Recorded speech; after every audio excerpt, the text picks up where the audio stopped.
राधिकाय तदालये कृष्णाय कृष्णभक्ताय तद्भक्ताय नमो नमः। वाञ्छाकल्पतरुभ्यश्च कृपा सिन्धुभ्य एव च पतितानां पावनेभ्यो वैष्णवेभ्यो नमो नमः। नमो महावदान्याय कृष्णप्रेमप्रदायते कृष्णाय कृष्णचैतन्यनाम्ने गौरत्रिषे नमः। हे कृष्ण करुणा सिन्धो दीनबन्धो जगत्पते गोपेश गोपिकान्त राधाकान्त नमोऽस्तुते। तप्त कांचन गौरांगी राधे वृंदावनेश्वरी वृषभानुसुते देवी प्रणमामि हरिप्रिये। भक्त्या विहीनापराधलक्षये क्षिप्तस्य कामादितरङ्गमध्ये कृपामयि त्वां शरणं प्रपन्ना वृन्दे नमस्ते चरणारविन्दम्। जय श्री कृष्ण चैतन्य प्रभु नित्यानंद श्री अद्वैत गदाधर श्रीवासादि गौर भक्त वृंद। हरे कृष्ण कृष्ण कृष्ण हरे हरे हरे राम राम राम हरे हरे। हरे कृष्णा। तो कैसे हैं आप सभी लोग? एक छोटा सा कीर्तन करते हैं भगवान के विषय में चर्चा करने से पूर्व। तो क्योंकि कलयुग है तो कलयुग कीर्तन प्रधान है, इसलिए एक छोटा सा कीर्तन करते हैं। हरे कृष्णा। जय नंद यशोदा दुलाल गिरवर धारी गोपाल। जय नंद यशोदा दुलाल गिरवर धारी गोपाल। जय नंद यशोदा दुलाल गिरवर धारी गोपाल। जय नंद यशोदा दुलाल गिरवर धारी गोपाल। गोपाल गोपाल गोपाल गोपाल गोपाल गोपाल गोपाल गोपाल। जय नंद यशोदा दुलाल गिरवर धारी गोपाल। जय नंद यशोदा दुलाल गिरवर धारी गोपाल। जय नंद यशोदा दुलाल गिरवर धारी गोपाल। जय नंद यशोदा दुलाल गिरवर धारी गोपाल।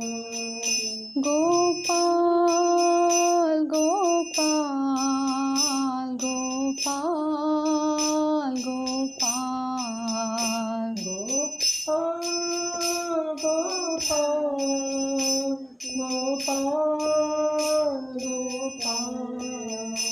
गोपाल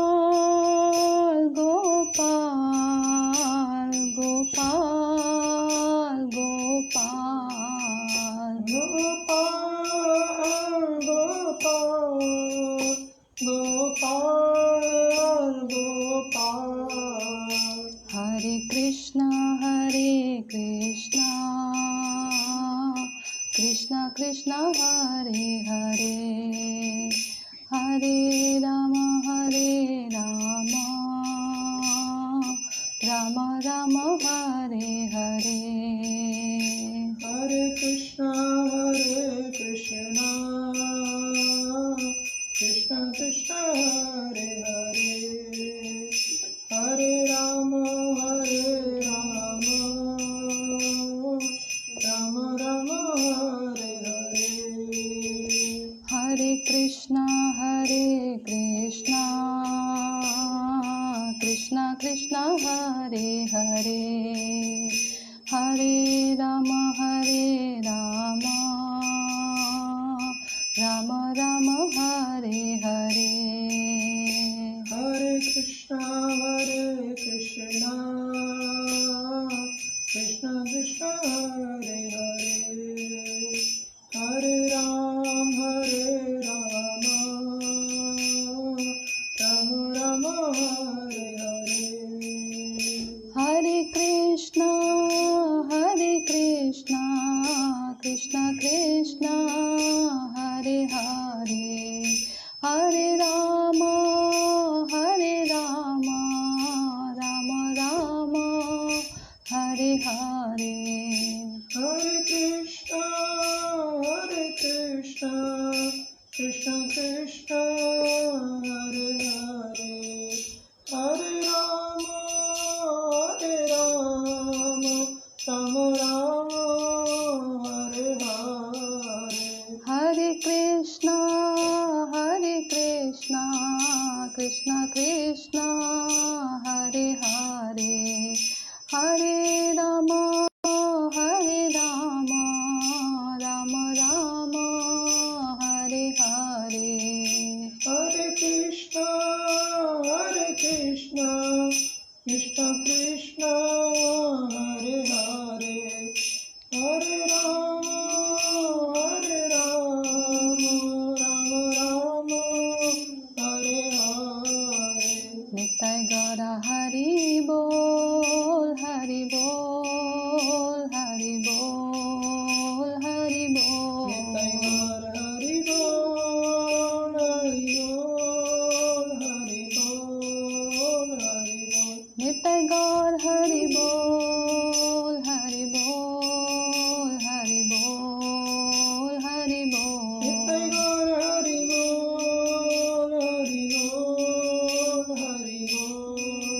हरि बोल हरे कृष्णा। तो कथा शुरू करने से पहले मैं आप सभी लोगों से ये निवेदन करती हूँ कि कथा कहते और करते समय अगर किसी भी प्रकार का कोई भी दोष या त्रुटि उत्पन्न हो जाए तो इसके लिए कृपया मुझे क्षमा कीजिएगा। बद्ध जीव हैं तो ऐसा होना स्वाभाविक है। बद्ध जीवों के अंदर तो ये सब होता ही है कि दोष, भ्रम, प्रमाद आदि उनके अंदर रहता ही रहता है। भगवान की लीला कथाओं को कहते और सुनते हुए कभी किसी जन्म में मुक्त हो पाएं। मुक्त भी कैसे? वो मुक्ति नहीं जो 5 प्रकार की मुक्तियाँ होती हैं, ऐसी मुक्तियाँ नहीं, बल्कि मुक्ति वो जिसमें हमें अपने इन जन्म जन्म से इकट्ठे किए हुए अनर्थों और अपराधों से छुटकारा मिल सके और भगवान की सेवा करने के लिए हमारा जो हृदय है वो प्रसन्नचित्त होकर भगवान की सेवा में, हरि गुरु वैष्णव की सेवा में हम लगा पाएँ। तो आप सभी से मैं निवेदन करती हूँ, प्रार्थना करती हूँ कि आप लोग मेरे लिए भी प्रार्थना करें कि मेरा जो मन है, जो चित्त है, वाणी है, सब कुछ हर प्रकार से अपनी चेष्टा ना होकर, अपने सुख के लिए चेष्टा ना होकर, केवल और केवल हरि गुरु वैष्णव के अनुगत्य में रहते हुए उन्हीं की प्रीति विधान के लिए मैं अपनी वाणी का उपयोग करूं, हरि कथा कहूं। तो थोड़ा सा कल के विषय में चर्चा कर लेते हैं। कल हमने विशेषकर पूतना वध के विषय में सुना था। पूतना का पुराना इतिहास है। पूतना जो बलि महाराज थे पूर्व जन्म में, उनके पुत्री थी जो कि जब वामन भगवान आते हैं बलि महाराज से 3 पग भूमि दान लेने के लिए, उस समय यज्ञ स्थल पर। तो जब भगवान आते हैं तो भगवान तो परम सुंदर है ना, तो उन्हें देखकर जो बलि महाराज की पुत्री थी वो मोहित हो जाती हैं और मन ही मन ये प्रार्थना करती हैं, मन ही मन ऐसा विचार करती हैं कि काश कि ये मेरा पुत्र होता और मैं इसे दुग्ध पान कराती। पुत्र होता ये नहीं उन्होंने सोचा, बल्कि ये सोचा कि मैं इन्हें दुग्ध पिला पाती, अपना दूध स्तन का पान करवा पाती। ये इतने सुंदर हैं, परम सुंदर हैं। उनके थे बोने स्वरूप में, भगवान बोने स्वरूप में आए थे, छोटे से थे लेकिन फिर भी बहुत सुंदर थे। तो उन्हें देखकर वो सोचती हैं कि काश मैंने अपना दुग्ध पान करवा पाती। परंतु जब बलि महाराज का भगवान सर्वस्व हरण कर लेते हैं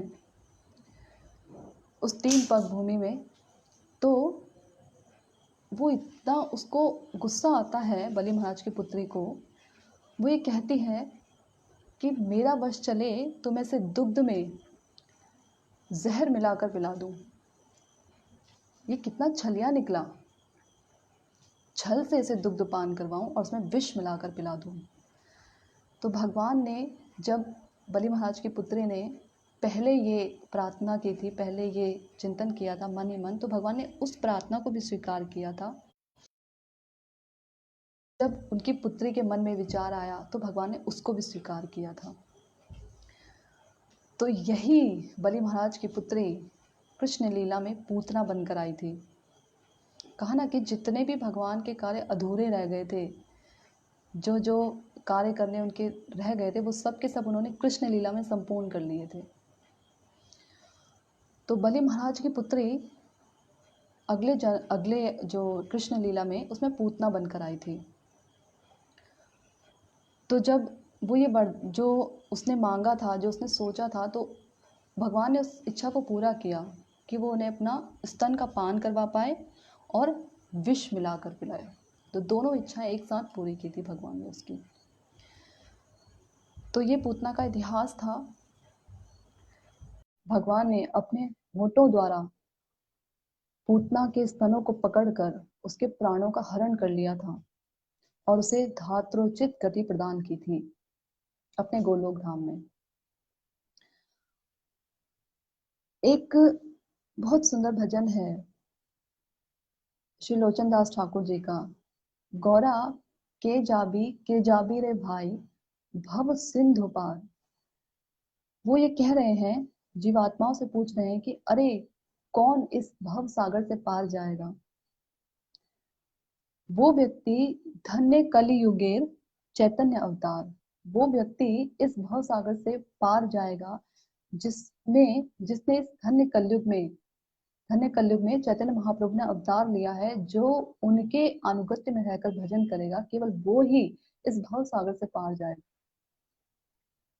हरिनाम संकीर्तन का जो चैतन्य महाप्रभु ने आंदोलन शुरू किया था, जो इस आंदोलन में हिस्सा लेगा, जो कोई भी खुले हृदय से भगवान की लीला कथाओं में, भगवान के रूप में हिस्सा लेगा, वो इस भव सागर से पार जाएगा।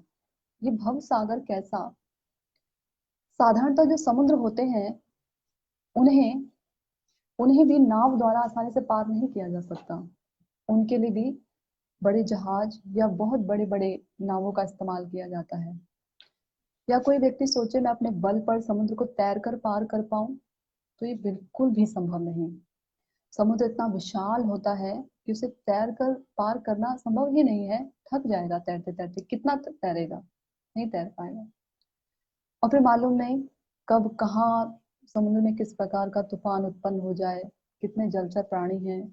तो कुछ इतनी विपदा है, पदम पदम विपदाम, इतनी विपदा है कि उसको पार नहीं कर सकता, अपने बल पर तो बिल्कुल नहीं कर सकता। किसी का सहारा लेना पड़ता है, यानी बड़ी नाव का, जहाज का सहारा लेना पड़ता है। जहाज में भी बैठ जाए तो ऐसा नहीं है कि वो अपने गंतव्य स्थल को पार कर ही जाएगा। उस जहाज को चलाने वाला भी कोई होना चाहिए और साथ ही साथ अनुकूल हवाएं चलनी चाहिए, तो वो समुद्र को पार कर पाएगा। तो ये जो भव सागर है, इसको भी हम आसानी से पार नहीं कर सकते, अपने बल पर तो बिल्कुल नहीं कर सकते। तो कैसे पार कर सकते हैं? जैसे साधारणतः जो समुद्र होते हैं उनके लिए जहाज या बड़े नावों की आवश्यकता होती है, कि किसी प्रकार से इस भव सागर को पार करने के लिए भी भगवान ने वैष्णवों को, गुरु को, शास्त्रों को भेजा है कि आप इनके सहारे इस भव सागर को पार कर सकते हैं।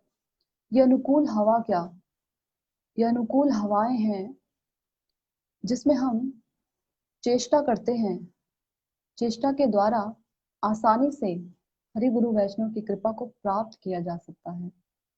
यदि भक्ति करने के लिए हम चेष्टा नहीं करेंगे और हम ये सोचें कि अपने से ही हम भजन कर लेंगे, अपने से ही भक्ति हो जाएगी, जब हमारे पुण्य कर्म स्फुरित होंगे तब भक्ति हो जाएगी, तो संभव नहीं है। इसके लिए हरि गुरु वैष्णव की कृपा प्राप्त करना बहुत जरूरी है, और कृपा के लिए चेष्टा को प्राप्त करना बहुत जरूरी है। जैसे छोटा बालक होता है ना, छोटा शिशु, अगर उसे अपनी माता को अपने पास बुलाना है, माता की गोद में जाना है, तो उसे क्या करना पड़ेगा? उसको, छोटे से शिशु को भी चेष्टा करनी पड़ती है। क्या चेष्टा? वो रोकर अपने भावों को व्यक्त करेगा। ठीक इसी प्रकार से हमारी ये छोटी छोटी चेष्टाएं से हम इतने विभु भगवान को नहीं पकड़ सकते। भगवान बहुत विभु हैं, उन्हें नहीं पकड़ा जा सकता। तो कैसे पकड़ेंगे? हमारी चेष्टा कैसी? हमारी चेष्टा ऐसी कि हम जो भी साधन करें, चाहे थोड़ा सा करें, थोड़ा सा, परंतु उसमें प्रीति जरूर हो, प्रीति पूर्वक साधन हो ना। जो भगवान का प्रीति पूर्वक भजन करता है उसे भगवान बुद्धि योग प्रदान करते हैं। तो प्रीति पूर्वक साधन हो। तो इस जो भगवान की जो कथाएं हैं, यदि इन्हें हम बारंबार सुनते रहेंगे तो पत्थर जैसे पाषाण हृदय भी पिघल कर तरल पदार्थ में बन जाएगा। आंखों से अश्रु जब बहते हैं ना, तो इस पाषाण हृदय पर जब पड़ते हैं, तो इस पाषाण हृदय को बहुत ही कोमल बना देते हैं, और भगवान के विषय में जो कुछ भी इन कानों के द्वारा सुना जाता है, वो सीधा हृदय पर जाकर दस्तक देता है, और हृदय के अंदर श्री भगवान विराजमान है। जब भगवान देखते हैं कि जीवात्मा मुझ तक आने के लिए कितनी चेष्टाएं कर रहा है, तो भगवान अपनी कृपा के ओर छोर बरसाने के लिए हमारे पास भेजते हैं गुरुजन को, वैष्णव जन को। तो आइए हम भी भगवान की लीला कथाओं के विषय में थोड़ा सा चर्चा करें। और जो आज हम सुनने वाले हैं, कल हमने पूतना वध के विषय में सुना।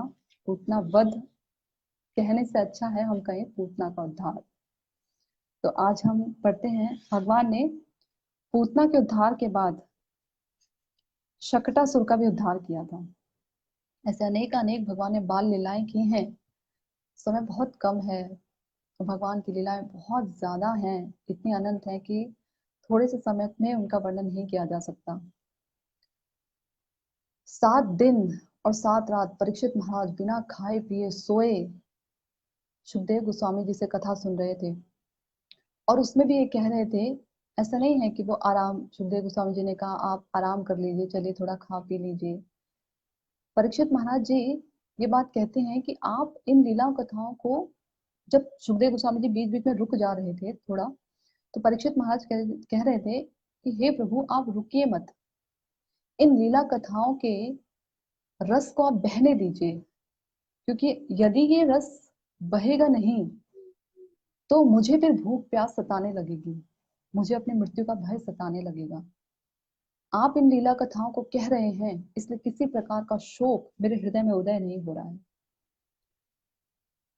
तो हमें भी भगवान से कथा सुनते समय, कहते समय ये प्रार्थना करनी चाहिए कि प्रभु जब हम आपकी कथाएं सुनने बैठे ना, तो हमारे ये जो सिर्फ 2 ही कान है हमारे पास, ये भी जब आपकी कथा सुनते हैं तो ऐसा लगता है क्या सुन रहे हैं, इतना भारी बोझ लगते हैं कथाएं भी।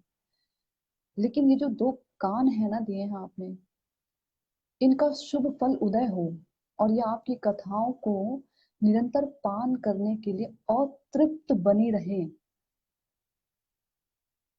तो ये प्रार्थना करनी चाहिए हमें भगवान से। आइए, जब भगवान छोटे से थे, छोटे बालक थे, तब उस समय भगवान ने शक्टासुर का वध किया था। जब भगवान को 3 मास पूरे हो गए थे, उस समय माता ने, यशोदा माता ने उत्सव आयोजित किया था। उस उत्सव को कहते हैं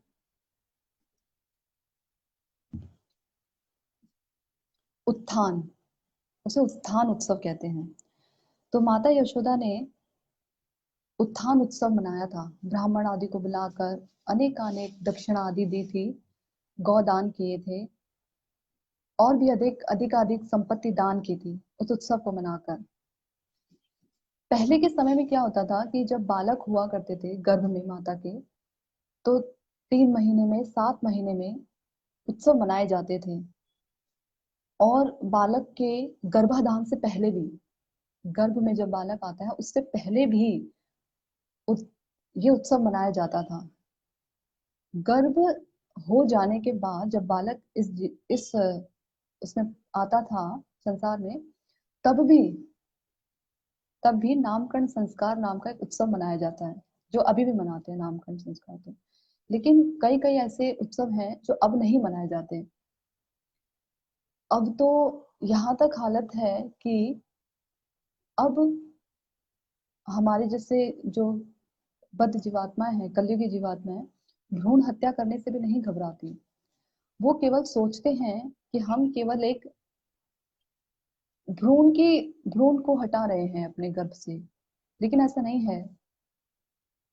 अगर गहराई से सोचा जाए तो ये एक जीवात्मा को इस संसार में आने से रोकना है, जो कि एक बहुत बड़ा जघन्य अपराध है। खैर, माता यशोदा ने 3 मास में, जब भगवान श्री कृष्ण इसलिए लगा रही हूँ ताकि याद रहे भगवान की लीलाएं सुनते समय कि जिनकी लीलाएं हम कह रहे हैं भगवान हैं। तो भगवान श्री कृष्ण का जब उन्होंने उत्सव मनाया, उनके लिए उत्सव मनाया, तो उत्सव मनाने के बाद जब माता यशोदा के गोद में श्री कृष्ण बैठे हुए थे, तो उस समय श्री कृष्ण को नींद आने लगी। और जब उन्हें नींद आ रही थी तो माता जी ने उन्हें पलने में बिठाया, जो झूला होता है छोटा बच्चों का, उसमें लिटाया और बच्चे को सुला दिया और अपने घर के कामकाज में लग गई। घर के कामकाज में व्यस्त होने की वजह से, और जो घर में उत्सव था उसमें अनेकानेक मेहमान आए थे, उनको देखने में व्यस्त हो गई थी माता। तो जब भगवान श्री कृष्ण की नींद खुली सहसा अचानक, तो दूध के लिए रोने लगे। होता है ना, छोटे बालक जब नींद से जागते हैं तो दूध के लिए रोते हैं, तो इसी तरीके से रोने लगे। परंतु शोर इतना था उत्सव की वजह से कि माता को आवाज नहीं आई भगवान के रोने की। तो जब रोने की आवाज नहीं आई, तो ये देखकर भगवान को कि मेरी माता को मेरे बारे में कोई चिंता ही नहीं है, देखो तो मैं यहाँ अकेला लेटा हूँ और वो अपने उत्सवों में लगी हुई हैं, औरों पर उनका ध्यान है।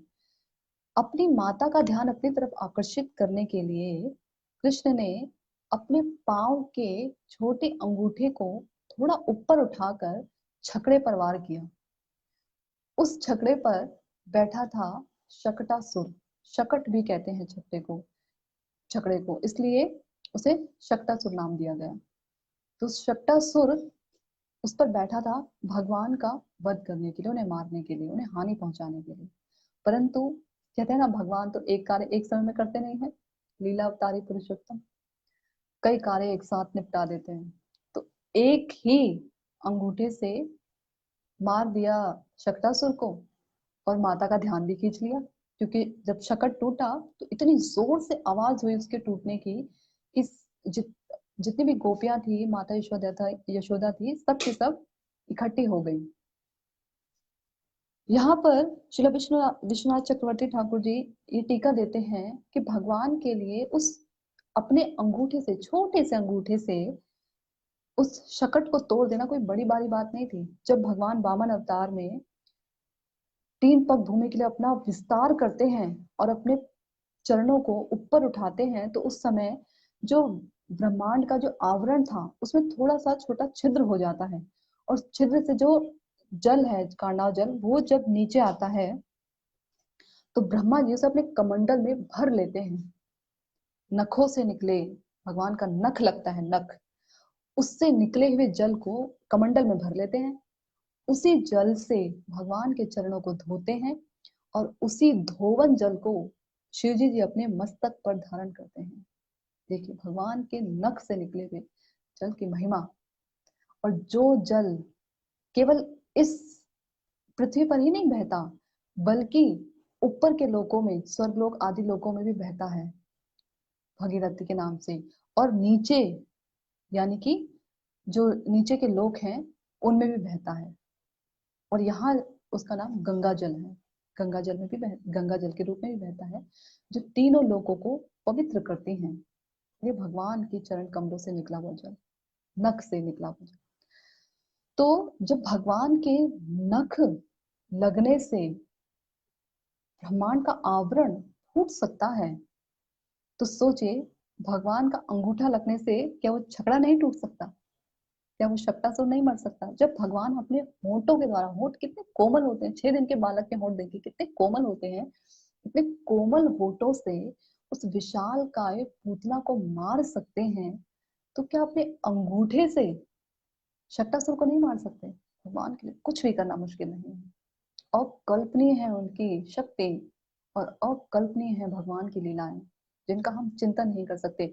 सोच विचार करेंगे ना, ताना बाना लेकर बैठेंगे कि ऐसा क्यों किया, ऐसा क्यों हुआ, ऐसा किस लिए किया, कभी समझ नहीं आएगा। शरणागत होकर यदि ये सोचेंगे कि जब भगवान छोटे से, एक कहानी है ना जिसमें कहते हैं कि छोटे से छेद से बड़ा सा हाथी निकल गया, है?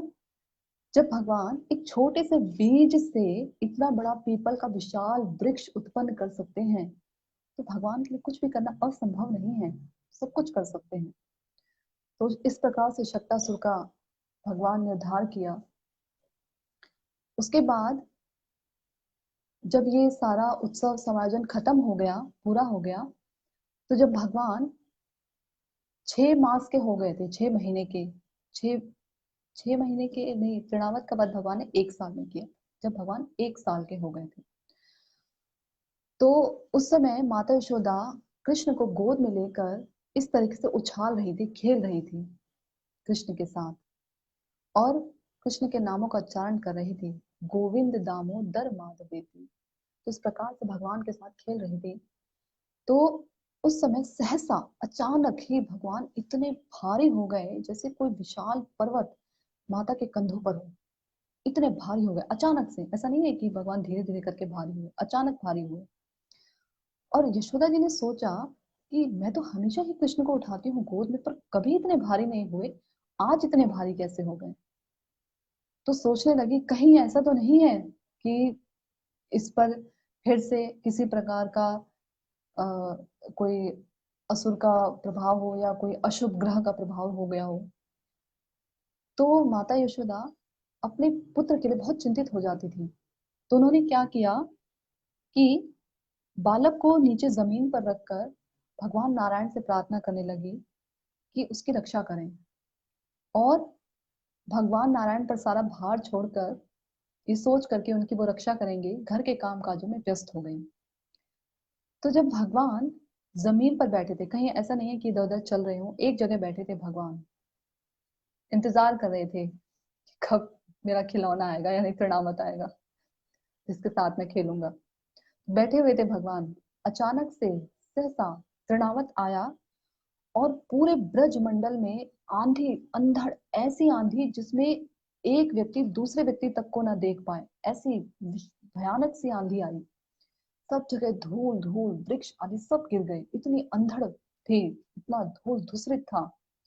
ये जो तृणावत था, अपने पिछले इतिहास में पांड्या, एक दक्षिण भारत में एक जगह है, वहां पर सहस्त्र रक्षा नाम का एक असुर था। ये वही था जिससे जो अपनी हजार हजार पत्नियों के साथ विहार कर रहा था उस जगह पर। वहां पर ही उस थोड़ी सी दूरी पर दुर्वासा मुनि जो है अपना भजन साधन कर रहे थे। 1000 पत्नियों के साथ अब विहार करेगा तो ऐसा तो नहीं है साइलेंट मोड पे विहार कर रहे होंगे। बहुत शोर हो रहा था, बहुत ज्यादा। तो इतने शोर की वजह से दुर्वासा मुनि का जो भजन साधन था उसमें बहुत डिस्टरबेंस हो रही थी। तो दुर्वासा मुनि को तो हम सभी लोग जानते हैं ना कि जितनी जल्दी वो प्रसन्न हो जाते हैं उतनी जल्दी वो बहुत गुस्सा भी हो जाते हैं, परंतु प्रसन्न भी बहुत जल्दी हो जाते हैं। तो दुर्वासा मुनि जी को क्रोध आ गया, और जब उन्हें क्रोध आया तो उन्होंने उस सहस्त्र नाम रक्षा को श्राप दे दिया कि जाओ तुम अगले जन्म में असुर योनि में चले जाओगे, ठीक है, असुर बन जाओगे, पृथ्वीलोक पर जाओ और वहां पर 1 लाख वर्ष तक रहोगे। तो उसे बहुत अफसोस हुआ, उसने उसके बाद क्षमा याचना की। तो जल्दी प्रसन्न हो जाते हैं, जैसे हमारे महादेव जी जल्दी क्रोधित हो जाते हैं तो जल्दी प्रसन्न भी हो जाते हैं, भोलेनाथ इसलिए उन्हें कहा जाता है। तो प्रसन्न हो गए दुर्वासा मुनि, और जब प्रसन्न हो गए तो उन्होंने कहा ठीक है, तुम अब ऐसा है कि मैं वापस तो नहीं ले सकता श्राप को, लेकिन ये है कि तुम्हारा उद्धार होगा भगवान कृष्ण के हाथों, और क्या चाहिए। इसीलिए जो भगवान के ना जो भक्त होते हैं उनका श्राप भी वरदान बन जाता है। जैसे नारद मुनि जी का श्राप यमुना अर्जुन को दिया था ना, अभी यमुना अर्जुन की कथा आएगी। यमुना अर्जुन को श्राप दे दिया, लेकिन देखिए श्राप भी कैसा, कितना सुंदर वरदान बन गया। बड़े बड़े ऋषि मुनि भगवान का दर्शन करने के लिए तरसते हैं। ऐसे यमुना अर्जुन जो जिन्होंने कोई साधन ही नहीं किया था, किसी प्रकार का कोई भजन ही नहीं किया, साधन भजन करते करते यहाँ जन्म जन्म निकल जाते हैं, और उन लोगों ने बिना किसी साधन के भगवान के नंद बाबा के आंगन में 2 वृक्ष यमला अर्जुन के नाम से खड़े हो रहे हैं। ना सिर्फ खड़े रहे बल्कि भगवान की लीलाओं का जो बाल लीलाएं थी, भगवान ने जितनी भी लीलाएं की बाल लीलाएं उस आंगन में भगवान को देखते थे। सोचिए, बिना किसी साधन में। तो वैष्णव का जो प्रतिकार होता है और जो स्वीकार होता है वो दोनों ही महान होते हैं। वैष्णव अगर चरण से पदाघात करें उसमें भी किसी प्रकार का कोई दोष नहीं होता, क्योंकि उनके पद की धूली हमारे मस्तक पर लगेगी। जो जड़ भरत जी हैं वो कहते हैं कि किसी भी प्रकार से भगवान की भक्ति को पाया नहीं जा सकता जब तक कि भगवान के भक्तों की चरणों की रज से अपने मस्तक को, अपने पूरे शरीर को धूल धूसरित ना कर लिया जाए, तो नहीं पाया जा सकता, तब तक नहीं पाया जा सकता। और भी एक जगह पृथु महाराज जी कहते हैं कि आपकी जो आप जो वैष्णव के जो चरण कमलों से निकली रज है ना, उसके द्वारा जो मेरा मुकुट है, जो राजसी मुकुट है, ये धूल धूसरित हो जाए ताकि मैं परम पवित्र हो जाऊं। वैष्णव के चरण के रज की इतनी महिमा है, ये तो वैष्णव लोग बोल रहे हैं, परंतु स्वयं भगवान कहते हैं कि मैं अपने वैष्णव के जो मेरे भक्त हैं उनके पीछे पीछे चलता हूँ। किस उद्देश्य से? रक्षा करने के उद्देश्य से नहीं, रक्षा तो भगवान करते हैं, वो तो उनका नाम वैसे ही कर देता है।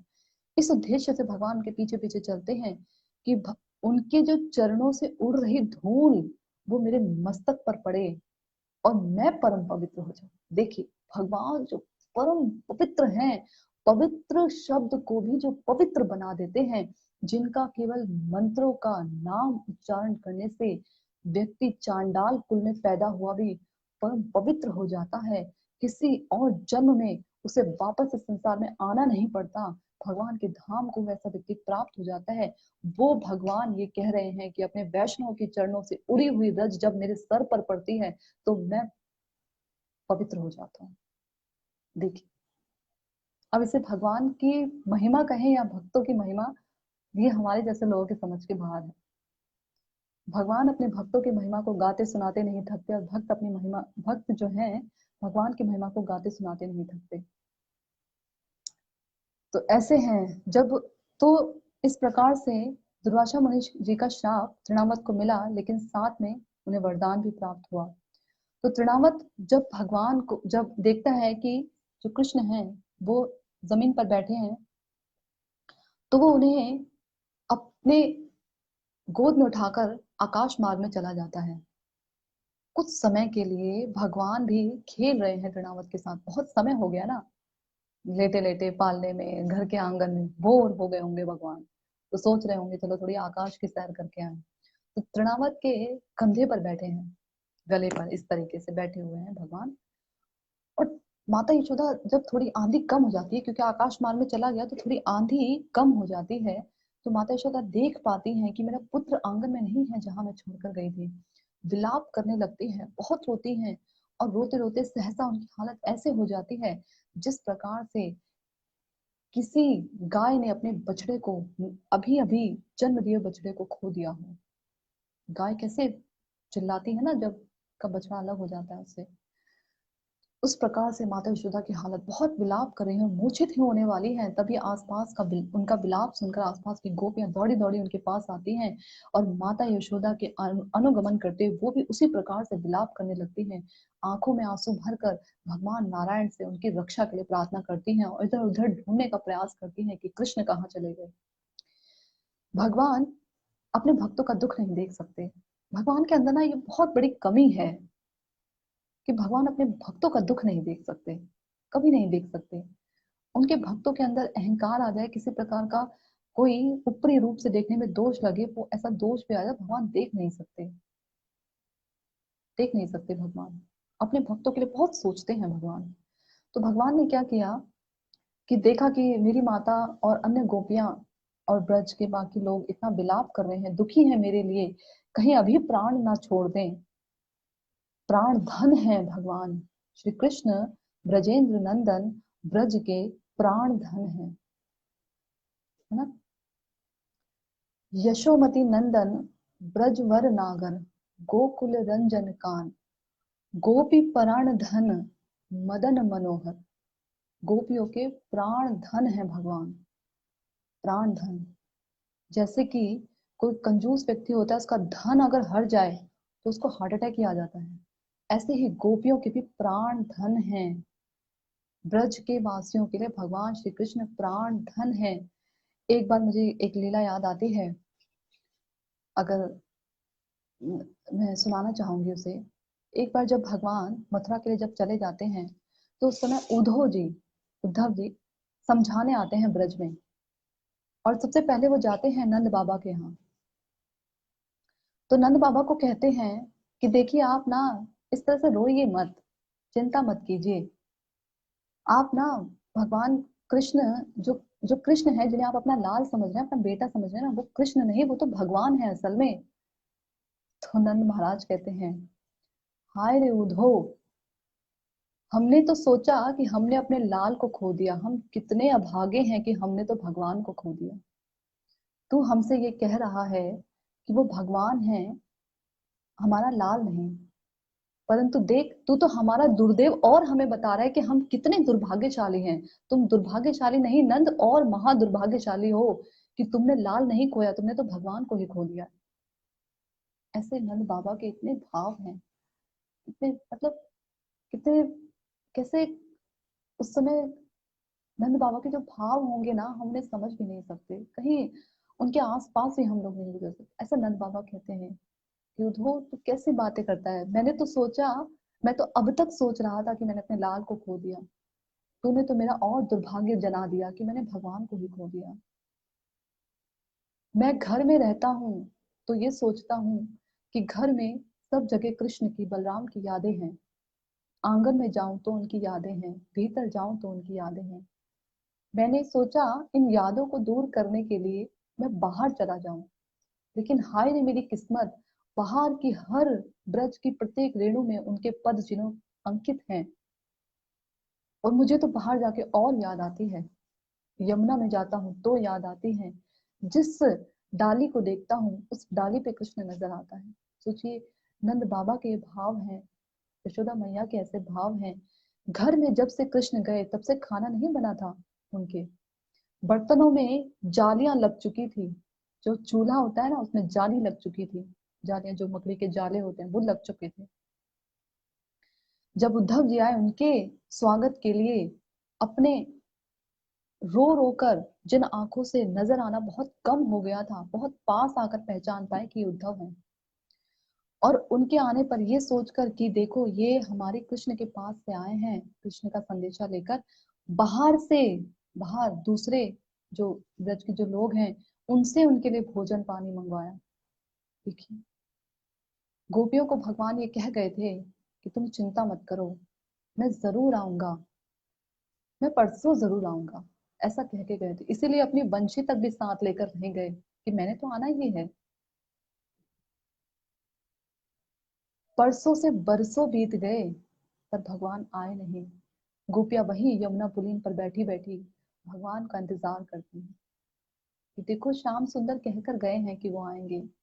और इसीलिए हमने प्राण धारण किए हैं कि अगर अगर वो आ गए और हमारे प्राण निकले हुए देखे तो उन्हें कितना तकलीफ होगा, उन्हें कितना दर्द होगा।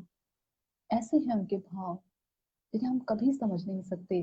परंतु अगर हम ये अपने गुरुजन से, वैष्णव से प्रार्थना करेंगे, कातर होकर रोएंगे कि ये भाव कभी हमारे हृदय में उजागर हो, कभी हम समझ पाए ब्रज के भावों को, कभी कभी तो ऐसा हमारे जीवन में भी कोई दिन आए, कोई ऐसा हमारा जन्म निकले जिसमें हम भगवान के भावों को समझ पाए, ऐसे गोपियों के भावों को समझ पाए। तो इस प्रकार से माता यशोदा ने गोपियां विलाप करने लगी।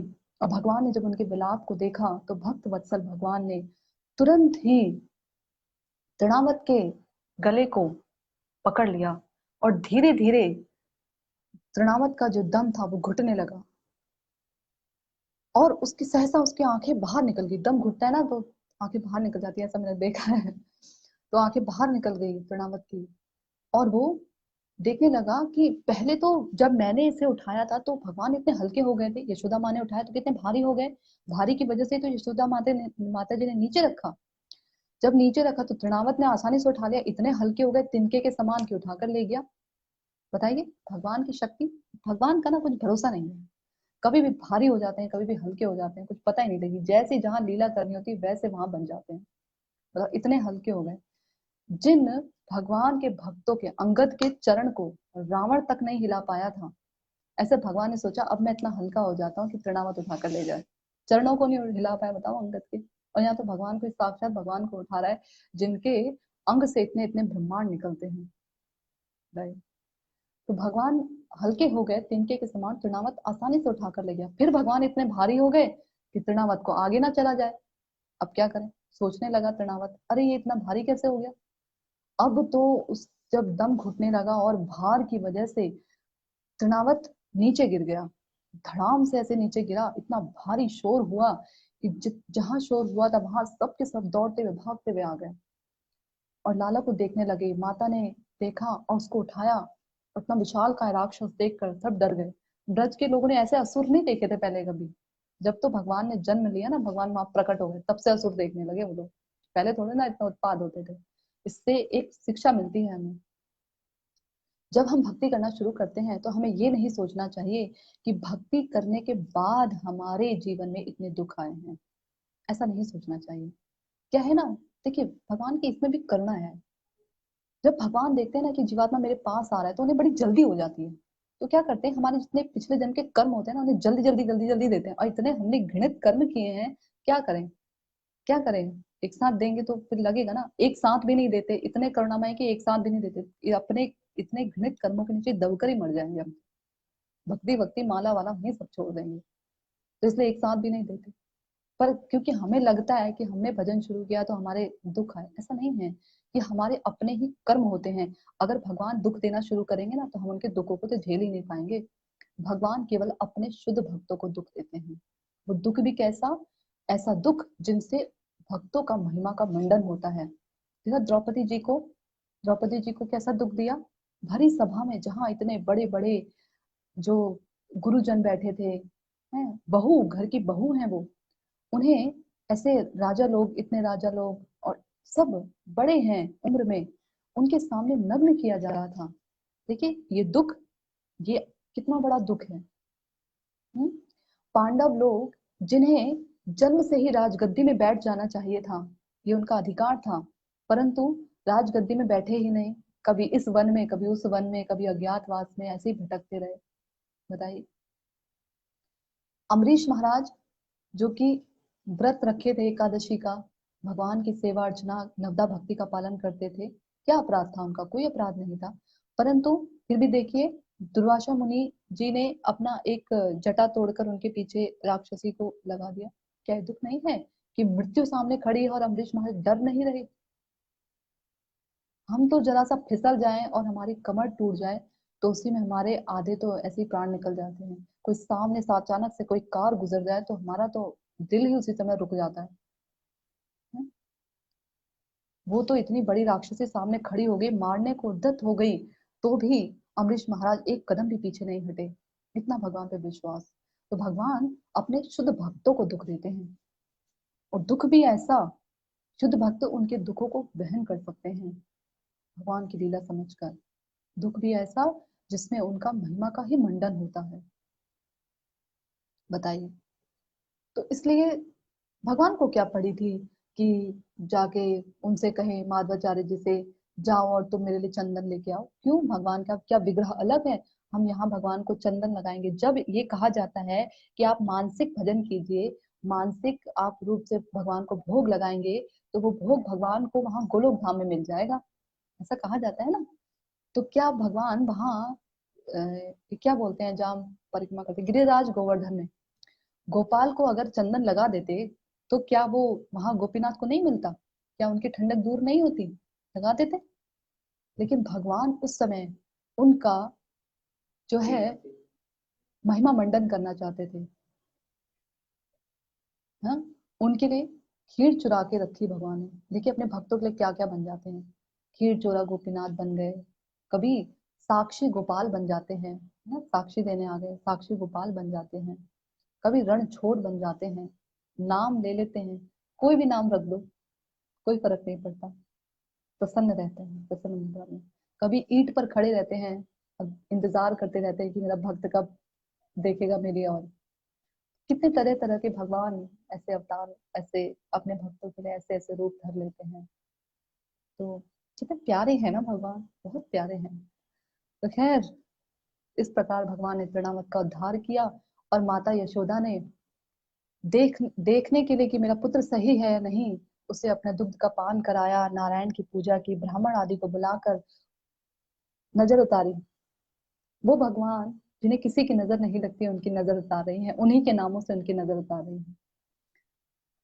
तो इस प्रकार तृणावत का वध और तृणावत का उद्धार भगवान करते हैं।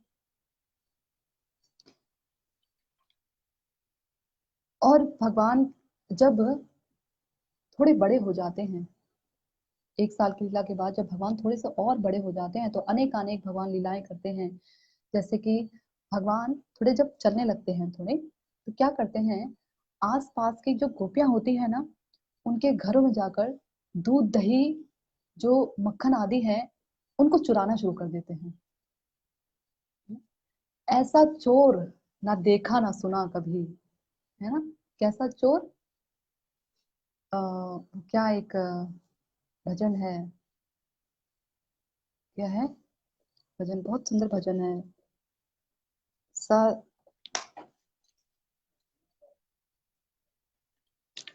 हाँ, ब्रजे प्रसिद्धम नवनीत चोरम, गोपांगनानां च दुकूल चोरम। ऐसे, ब्रजे प्रसिद्धं नवनीत चोरम, गोपांगनानां च दुकूल चोरम, अनेक जन्मार्जित पाप चोरम, चौराग्रगण्यं पुरुषं नमामि। श्रीराधिकाया हृदयस्य चोरं, नवाम्बुदश्यामलकान्ति चोरम। जो भगवान का जो अंग है ना श्यामल वर्ण का, इससे मुझे एक लाइन याद आती है, श्यामल वर्ण का भगवान का अंग है। तो जब भगवान ब्रज में आए थे ना, तो बादलों ने देखा, ओहो, अब हमारे सखा आ गए हैं, हमारा वर्ण भी श्याम वर्ण का है, अब हमारी भी प्रतिष्ठा बढ़ेगी, और हमें भी लोग याद करेंगे। अब हमें भी कोई घन कहकर नहीं, घन श्याम कहकर बुलाएगा। मैं घनश्याम नाम है ना भगवान का, तो जब घनश्याम कहेंगे तो घन की याद आएगी, तो अब हमें भी लोग याद करेंगे। नवाम बुध श्यामल कांति चोरम, कि उनकी भी कांति को चुरा लिया। राधिकाया हृदय चोरम, राधिका जी के हृदय को चुरा लिया। पदाश्रितानाम च समस्त चोरम, जो उनके चरण कमलों में जो आश्रित होते हैं लोग, जो शरणागत होते हैं, उनकी समस्त समस्त चीजों को चुरा लेते हैं। समस्त चीज क्या? उनके पापों को, उनके अनर्थों को, उनके अपराधों को, उनके दोषों को, और जो मन उनसे इतर जाता है, ऐसे मन को भी चुरा लेते हैं। तभी तो भगवान चित्त चोर कहलाते हैं। मुझे नाम भगवान का बहुत पसंद है, चित्त चोर। मैं कहती हूँ ना भगवान से, कभी जब ये नाम नाम के बारे में सोचती हूँ, तो सोचती हूँ कि भगवान आपका नाम कितना सुंदर है। वैसे तो भगवान के हर नाम बहुत सुंदर हैं। चित्त चोर, ये मैं इसलिए कहती हूँ कि भगवान, जैसे आप सबका चित्त चुरा लेते हैं ना, ठीक है, इसी प्रकार से आप मेरे भी चित्त को चुरा लीजिए। ऐसा है, भुक्ति मुक्ति की अभिलाषा नहीं है, और भक्ति के लायक मैं हूं नहीं। भक्ति आप देते नहीं है ना, ऐसे भक्ति के लायक मैं हूं नहीं, भक्ति मुक्ति चाहिए नहीं, तो क्या करेंगे? इतना कर दीजिए कि इस जो कलुषित चित्त है ना, इसको चुरा लीजिए। उसके बाद आप इसे अपने चरणों में रख लीजिए। चरणों में रखकर क्या होगा? प्रभु चरणों में रखकर ऐसा होगा कि मेरा जो हृदय है ना, वो, आप अपने इस मन को, मेरे इस मन को अपने चरणों में रखकर बांध लीजिए। जैसे आप अपने चरणों में पायल बांधते हैं ना, वैसे से बांध लीजिए कि जब कभी आप चलें और ये झनकार करे मन, तो केवल और केवल आपके बारे में, आपके लिए ही झनकार करे। आपके भक्तों की जो वाणी है, आपके भक्तों की जो महानता है, उसी के बारे में झनकार करें। आप अपने भक्तों के लिए बहुत प्रसन्न रहते हैं ना, तो जब ये मन आपके हरि गुरु वैष्णव के लिए झनकार करना शुरू करे, तो आप उस पर नृत्य करें। तो इस प्रकार कभी कभी मन में ख्याल आता है। तो खैर, इस प्रकार भगवान लीलाएं करते हैं अनेक अनेक ब्रज में। छोटे छोटे छोटे जो शिशु बालक है ना, उनको चिकोटी काट के भाग जाते हैं। सो रहे हैं और चोटी काट दी, भाग गए। बच्चे जैसे रोना शुरू करें, दौड़ के भाग गए कि कहीं उनकी माताएं हमें ना पकड़ लें। गहने पहनते हैं, माता यशोदा अनेक अनेक गहनों से उन्हें सुसज्जित करती हैं भगवान को। गले में बाजूबंद, कमर पे पेटी, बहुत सुंदर लगते हैं भगवान। तो जब उन्हें अनेक अनेक ऐसे गहनों से सुसज्जित करती हैं, तो क्या होता है कि गहनों की ना चमक, बहुत चमक होती है उन गहनों की। तो जब अंधेर कोठरी में जो गोपियां हैं, ये कहकर कि आप उजाले में नहीं रखेंगे, हम दूध दही अंधेरे में रखेंगे, देखते हैं कैसे देखते हैं, छोटे बालक हैं, देखते हैं कैसे देखते हैं। तो भगवान अपने गहनों से ऐसे ऐसे करके, ऐसे ऐसे करके क्या करते हैं, उनकी चमक से देख लेते हैं कहाँ पर रखा। पहुंच ना पाए, छोटे छोटे हाथ भगवान के, छोटे छोटे पैर, पैर उचकाते हैं, ऊपर को करते हैं, हाथ नहीं पहुंचते हैं। तो क्या करते हैं, उखल और जो जिसे हम आम भाषा में मूढ़ा कहते हैं या पेड़ी भी कहते हैं कई जगह पर, उसको रखते हैं। उखल, उस पर नहीं पहुंचे तो उखल भी रख देते हैं उसके ऊपर, और उस पर चढ़ जाते हैं दोनों भाई। और दूध दही मक्खन ऐसे मटके में से छेद कर देते हैं, और उसके बाद वो सब लपालप गिरता रहता है। खुद भी पीते हैं और बंदरों को भी पिलाते हैं, बंदरों को भी खिलाते हैं। ये बंदरों को खिलाने का क्या है, भगवान की लीला के पीछे हर एक कारण होता है ना। तो बंदरों को खिलाने के पीछे भी भगवान का एक कारण है। भगवान के पास क्या कम है, इतने सारे 9 लाख गाय हैं, उनका पियेंगे जाके। परंतु जो ग्वाल बाल हैं, वो इतने, क्योंकि नंद महाराज तो ब्रज अधीश्वर है ना, ब्रजराज है, वहां के राजा हैं, तो उनके यहाँ कोई कमी नहीं है। लेकिन जो बाकी ग्वाल बाल हैं, उनके यहाँ उन्हें उतना भरपूर मिलता नहीं था। तो क्या करते थे, अपने सखाओं के लिए चुराते थे कि उनका पेट भरे। और बंदर, जो कि राम अवतार में, जब इन बंदर, उस समय तो भगवान वनवासी थे ना, तो भगवान के पास भगवान ने कहा कि देखो तुमने मेरे लिए कितना कितना कुछ किया है, और मैं तुम्हारे लिए कुछ भी नहीं कर पाया, तो मैं इसे अगले, अपने अगले अवतार में इसका ऋण चुकाऊंगा। तो भगवान, इस प्रकार भगवान बंदरों को माखन आदि देते हैं। ऋण से मुझे एक कथा और याद आती है, समय हो गया है पर फिर भी थोड़ा सा एक कथा है जिसमें समान बताना चाहूंगी। भगवान, जैसे भगवान भगवत गीता में कहते हैं ना कि जो मेरा जिस प्रकार से भजन करता है, उसी प्रकार से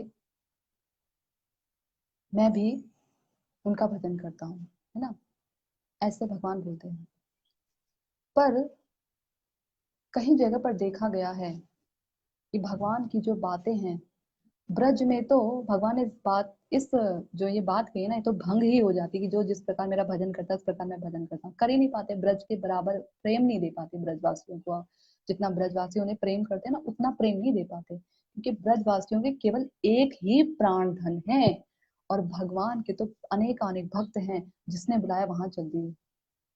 ब्रजवासी नहीं जाते भगवान को छोड़कर, भगवान ही छोड़ छोड़कर उन्हें जाना पड़ता है। कभी कहीं, कभी गज ने बुलाया, कभी कहीं चले गए, द्रौपदी ने बुलाया कहीं चले गए।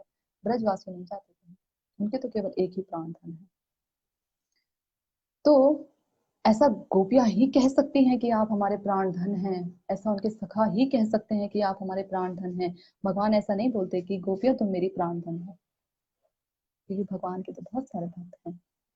परंतु भगवान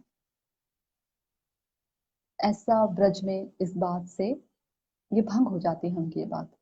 खैर, भगवान वैसे भी और अन्य भक्तों के उसमें देखा जाए तो भगवान ने इस प्रकार का, जैसे कि मान लीजिए कि जस एक दृष्टांत है। एक कंपनी के मालिक ने अपने कुछ एम्प्लॉयज को अपनी बेटी की शादी में बुलाया कि तुम लोग मेरी बेटी की शादी में आना और उसे आशीर्वाद देना। कंपनी का एम्प्लॉयज हैं, वो जाते हैं अपने मालिक की शादी में। इतने बड़े मालिक की शादी, मालिक की बेटी की शादी है, तो कोई छोटे मोटे तरीके से तो कराई नहीं होगी। बहुत सारा हर प्रकार का साज सजावट और बिल्कुल टिप टॉप 5 स्टार होटल में शादी, और इतना बड़ा सब कुछ व्यवस्था, बिल्कुल मैनेजमेंट बहुत अच्छी थी। तो बहुत डरते डरते और संकोच सहित जो एम्प्लॉयज थे वो गए मालिक की बेटी की शादी में। और जब गए तो देखा मालिक मालिक ने तो उनका बड़ा खुले हृदय से स्वागत किया अपने एम्प्लॉयज का, कि अरे मुझे बहुत अच्छा लगा कि आप लोग यहाँ पर आए। और तो उन्होंने कहा, सर ये तो आपने हमें बुलाया, तो देखो ये ऑफिस नहीं है, इसलिए यहाँ सर नहीं चलेगा। तुम आए हो तो मेरी बेटी को आशीर्वाद देकर ही जाना, और अच्छे से खा पीकर पेट भर के जाना। और जब एम्प्लॉय खा रहे हैं तो मालिक बीच बीच में देखने आ रहे हैं, पूछने आ रहे हैं, ठीक से खाया ना, ठीक से खाया ना। तो एम्प्लॉयज को लग रहा है कि हमारे मालिक कितने अच्छे हैं, अपना क्या दें इनकी बेटी की, जाते समय शगुन होता है ना, तो क्या शगुन दें इन्हें।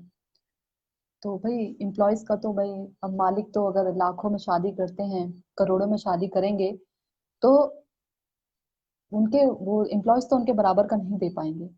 क्या देते हैं अपनी हैसियत के हिसाब से, जितना अधिकतम है। किसी ने 2100 का, किसी ने 5100 का, किसी ने 1100 का, इतना लिफाफे में रखकर संकोच सहित मालिक के हाथ में पकड़ा दिया। कहा, मालिक देने पर मत जाइएगा कि रकम कितनी है, भावों पर जाइएगा। तो मालिक ने कहा, अरे ऐसा क्यों कहते हो, मुझे इस बात से कोई लेना देना नहीं कि कितना दिया। तुम लोग आए मेरी बेटी की शादी में, मेरे लिए यही बहुत है। और मालिक ने बिना देखे ही उसे अपने जेब में रख लिया।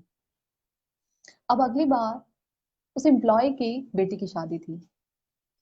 मालिक के कैबिन में गया और मालिक से कहा, मालिक मेरी बेटी की शादी है, आप जरूर आइएगा। मालिक ने कहा, अरे ऐसा क्यों कहता है, हक से बोल कि आपको आना ही पड़ेगा। ऐसा क्यों कह रहा है कि आप आएंगे या नहीं, आप आइएगा, हक से बोल, मैं जरूर आऊंगा। तो मालिक बेटी की शादी में जाते हैं। मालिक ने तो इतना बड़ा जो था 5 स्टार होटल बुक किया था, उसने अपनी हैसियत के हिसाब से छोटा सा, मैनेजमेंट भी इतना कुछ खास नहीं, छोटा सा सब कुछ सेटअप वगैरह सब कुछ कम था, खाने में भी इतने व्यंजन नहीं। बेटी भी उतने अधिक गहनों से सुसज्जित नहीं, सब कुछ नॉर्मल था, एक आम आदमी का जैसे होता है। मालिक आए, जब उसने देखा कि मेरे मालिक आए हैं मेरी बेटी की शादी में, तो बहुत प्रसन्न हो गया। और उसने अपने मालिक के सामने हाथ जोड़कर कहा कि मालिक आप आए, इसके लिए आपका बहुत बहुत धन्यवाद। मालिक कहते हैं, तुमने बुलाया था तो मैं कैसे नहीं आता, मेरी भी तो बेटी ही है। तो इस प्रकार से मालिक बेटी को आशीर्वाद देते हैं, और जाते समय तो भाई मालिक को भी शगुन पूरा करना होगा ना। तो मालिक ने 21 लाख का चेक बनाकर, 1 लाख का चेक बनाकर पकड़ा दिया उसके हाथ पे। और मालिक ने जाते समय कहा, रकम पर मत जाना, इसके पीछे दिए हुए भावों पर जाना। उसने खोल कर देखा 21 लाख का चेक, अरे इतने में तो मेरी बेटी की शादी हो जाएगी, इतने में तो जो मैंने खर्चा किया अपनी बेटी की शादी में इससे भी कम में किया है, तो ये तो इतने में तो पूरा का पूरा मेरी दूसरी बेटी की भी शादी हो जाएगी। अब अब देखिए, इस दृष्टांत से समझा जा सकता है कि जो मालिक था, क्या उसको भी उतना ही शगुन देना था जितना कि उसके एम्प्लॉय ने शगुन दिया था, 1100 का, 2100 का, उतना ही देना था? क्या मालिक को ये सूट करता? मालिक का स्टेटस कितना बड़ा, मालिक को ये सूट करता कि वो इतना ही शगुन देकर बस इनफ रह जाता, आशीर्वाद देता और 1100 का चेक पकड़ा के आ जाता? नहीं, मालिक ने अपने स्टेटस के हिसाब से मालिक ने दिया, और देना भी चाहिए। उसका स्टेटस है, इतना करोड़ों खरबों की उसकी महीने की दिन की आय की इनकम है, इतना देगा, उसमें क्या कमी है? ठीक इसी प्रकार से भगवान कहते हैं ना भगवत गीता में कि जो जैसा मेरा भजन करता है वैसा मैं उसका भजन करता हूँ। ऐसी बात नहीं है। जब द्रौपदी जी की उंगली जरा सी, द्रौपदी जी की कह रही हूँ, भगवान कृष्ण की उंगली जरा सी कट गई थी, लीला थी, ये भी लीला रची भगवान ने। जब शिशुपाल का भगवान ने वध किया था ना, चक्र, सुदर्शन चक्र से, और इतनी तेजी से उसका गला काटा कि एक बूंद भी जमीन पर गिरने न पाई, तो उस समय भगवान की उंगली जरा सी कट गई थी। और जरा सी कट गई थी तो द्रौपदी जी ने आप देखा ना था अपनी साड़ी चीरी और भगवान की उंगली में बांध दिया। भगवान ने कहा, द्रौपदी, ये जो तुमने मेरे साड़ी का टुकड़ा बांधा है ना, इसका मुझ पर ऋण रहेगा। जब द्रौपदी जी को भरी सभा में नग्न किया जा रहा था, उस समय भगवान ने, देखिए उस साड़ी में कितने धागे होंगे, उस धागे का एक एक साड़ी बनाकर भगवान द्रौपदी जी को भगवान ने उस समय दिया था। क्या भगवान उतनी साड़ी का टुकड़ा अगर उस समय द्रौपदी जी को दे देते तो इनफ होता? नहीं। तो भगवान ऐसा कैसे कह सकते हैं कि जो मेरा जिस प्रकार से भजन करता है उस प्रकार से मैं भजन करता हूँ? और भी देखिए, जब भगवान ने गज को बचाया था ग्रह के मुख से, तो क्या किया था, गज ने जैसे ही भगवान को देखा तो उसके पास तो कुछ नहीं था देने के लिए, अपनी सामर्थ्य के अनुसार जितना था, उस समय उसके पास एक कमल का फूल था, तालाब में पड़ा हुआ कमल का फूल। उसने कमल का फूल उठा, और ये भी नहीं देखा, देख नहीं रहा है इतने कष्ट में है कि कौन सा कमल का फूल दूं, सुंदर फूल दूं कि गंदा फूल दूं, मुरझाया हुआ, जो सामने पड़ा था, जिस तक उसकी सूंड पहुंच गई, उस फूल को तोड़ा और भगवान को ऐसे अर्पण किया।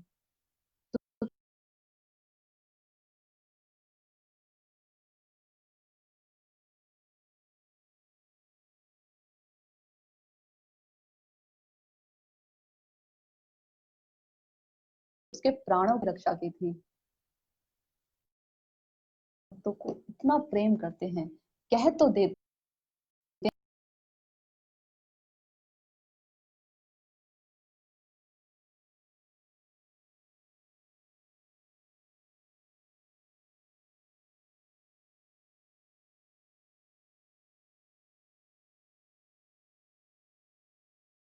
बदले में भगवान हमें संपूर्ण ऐश्वर्य प्रदान करते हैं, अपनी परम भक्ति प्रदान करते हैं, ऐसी भक्ति जिसको पाने के बाद कोई शोक नहीं होता, इस दुनिया का कोई मोह नहीं होता।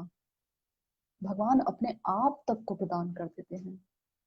जब सुदामा जी मुट्ठी भर चावल, मोटा चावल जिसे हम और आप खा भी नहीं सकते, ऐसा चावल लेकर आए थे जब सुदामा जी अपने, ये क्या बोलते हैं, कमर पे, अपनी कमर पेटी पर बांध के रखा था, तो भगवान ने उन चावलों को छीना और लिया। उस मोटे चावल के बदले में भगवान ने क्या दिया? क्या उन्हें मोटा चावल प्रदान किया? नहीं। क्या भगवान ने उन्हें एक कट्टा चावल प्रदान किया? नहीं। एक कट्टा भी चलो, भगवान ने क्या उन्हें चावल का गोदाम दिया? नहीं। उसके बदले में भगवान ने उन्हें वो ऐश्वर्य प्रदान किया जो वैकुंठ लोक में भी, वैकुंठ लोक के बराबर प्रदान किया था। लक्ष्मी जी हाथ पकड़ लेती हैं, क्या अब क्या आप इन्हें वैकुंठ लोक भी दे देंगे क्या? अब बस करिए, हम कहाँ रहेंगे? आप इन्हें वैकुंठ लोक दे देंगे तो हम कहाँ रहेंगे? देखिए, तो भगवान अपने भक्तों के चक्कर में ना सब भूल जाते हैं, अपने आप को भी दे देते हैं। वो बलि महाराज को देखिए, बलि महाराज से 3 पग भूमि ली, ठीक है, चलो 3 पग भूमि 3 ब्रह्मांड के बराबर हो गई, सारा लोक नाप लिया, मान लिया भगवान ने सारा लोक नाप लिया। अपना क्या किया? द्वारपाल बन गए, सुतल लोक में जाके द्वारपाल बन गए, अपने आप तक को दे डाला। बताओ, तीनों तो ले लिया, उसके बाद अपने आप को दे दिया, तो वो पूरा जो लिया वो भी बलि महाराज का, और सुतल लोक भी बलि महाराज का, और भगवान तो द्वारपाल बन ही गए।